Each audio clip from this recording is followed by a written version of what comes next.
సంగతి.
వాళ్ళు వెళ్లే వరకు మిమ్మల్ని వదలొద్దన్నారు సార్ ఎస్పీ గారు. ఎత్తి మీద టోపీ కనుక లేకుంటే తన పట్టాల మీద పడి ఉండేది. మేము ప్లాట్ఫారం మీదకి రాకముందు వాళ్ళను తోకలు ముడుచుకొని వెనకెట్ నుంచి వెళ్ళిపోమని చెప్పు. సార్ వాళ్ళు నా మాట వింటలేదు, వచ్చేస్తున్నారు సార్. సార్ మీరు కొంచెం ఆ వెనకట్ కూడా బయటకు వెళ్ళాలి. ఎందుకు? వేదాకం రెడ్డి కూతుర్ని ట్రైనింగ్ ఇచ్చడానికి ఇట్టే వస్తున్నాను. అయితే మీ ఇద్దరు ఎదురు పడితే తలకాయలు లేచిపోతాయి. మేము వెళ్ళిపోయాక అవసరమైతే మీ కానిస్టేబుల్స్ తో లెక్క పెట్టించుకో. సార్ సార్ మీకు దండం పెడతాను. నా కొడుకు ఆ వీరరాఘవరెడ్డి మీద కేసు తెలిసి ఢిల్లీ లెవెల్లో మా పేర్లు పెట్టి ఇక్కడికి తిరిగి వస్తుంటే దొడ్డితో ఉంటారా? తప్ప బాబు సమర్సహారెడ్డి గారు, మీరు చదువుకున్నవాడు, అనవసరంగా ఈ రక్తపాత ఎదురు చెప్పండి. మీరైనా ఆ గేటు గుండా బయటకు వెళ్ళడానికి మీ నాన్నగారు నొప్పించి ప్లీజ్ ప్లీజ్.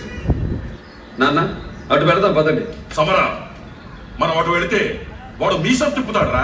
రొయ్య మీసాలు ఎంత తిప్పితే మనకి ఎదురొస్తే వీధులోనే కాదు కోర్టులో కూడా తొక్కేస్తామని నిరూపించుకున్నాం. పైగా మనం గెలిచిన ఆనందంలో ఉన్నాం, వాడు ఓడిన బాధతో ఉన్నారు. ఈ తృప్తినైనా వాళ్ళకు మిగులుతాం.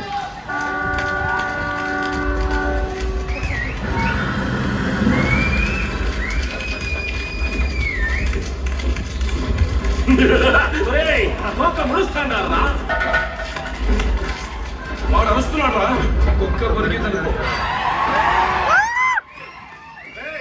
నీ చేతిలో దండెందుకు నా కాళ్ళ మీద పడి. వాడి కొడుకు అరుస్తున్నాడా. కుక్క పిల్ల పొరిగిందనుకో. తమ్ముంటే ఇట్లాంటిరా తమ్మ యానాడైనా అమ్మరమ్మ పాలు తాగినాడా వాడు. పిరికి పంట పారిపోతాడు. సమర సింహారెడ్డి ఢిల్లీలో కాదు సీమ సందుల్లోకి రారా. చూసుకుందాం నీ ప్రతాపము నా ప్రతాపము.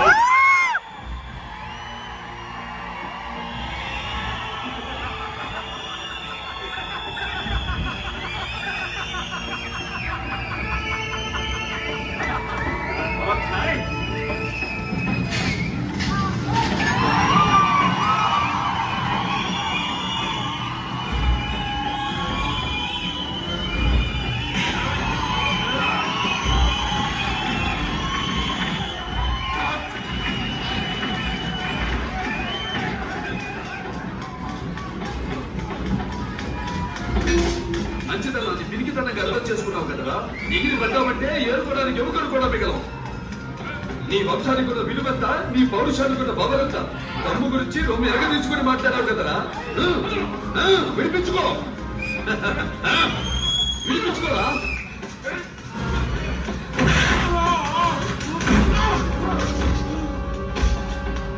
నిన్ను నరకడ నిమిషం పని.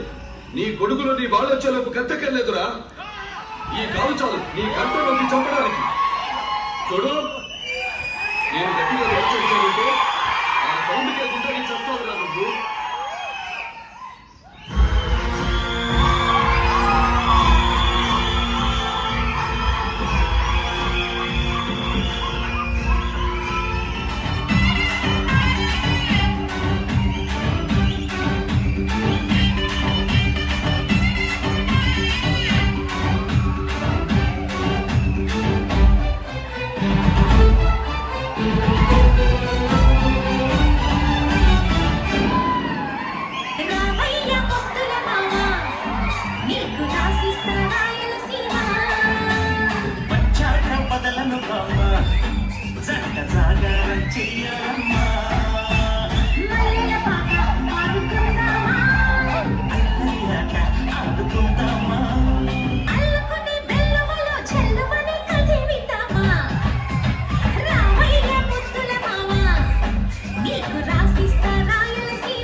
ఎంత మరతాలు చెప్తుంటే నీ మూటి మీద మొలిచిన మీసలు అయితే